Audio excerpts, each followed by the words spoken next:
Katika mkoa wetu wa Kigoma tuna jumla ya madaraja yapatayo 396.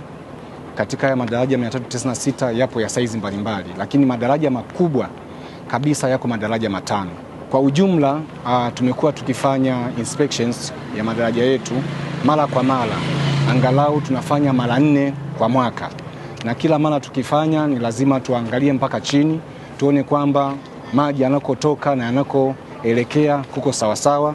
Tunaangalia gabions huko chini, piers zilizopo, lakini pia tunaangalia whipples ili kuweza kuzifungulia maji yasiweze kubakia hapa juu ya barabara ambayo yanaweza yakaharibu barabara. Na tuna mpango wa kuendeleza ulinzi katika madaraja yetu kwa kuweka kamera za kificho na za wazi ili angalau kuweza kulinda miundombinu hii ya barabara ambayo imetumia thamani kubwa sana.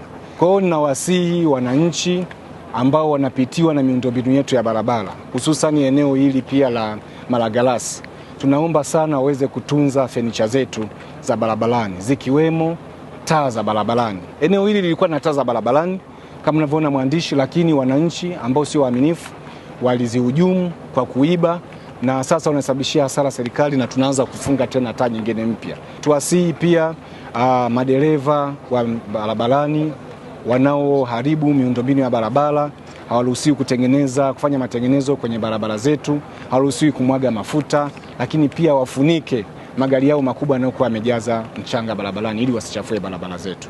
Kipekee tunaendelea kumshukuru Mheshimiwa Rais wa Jamhuri ya Muungano wa Tanzania kwa kuendelea kuiamini Wizara ya Ujenzi chini ya waziri wetu Mheshimiwa Abdalla Ulega kwa kuendelea kutoa fedha za matengenezo pamoja na ujenzi wa barabara katika mkoa wetu wa Kigoma.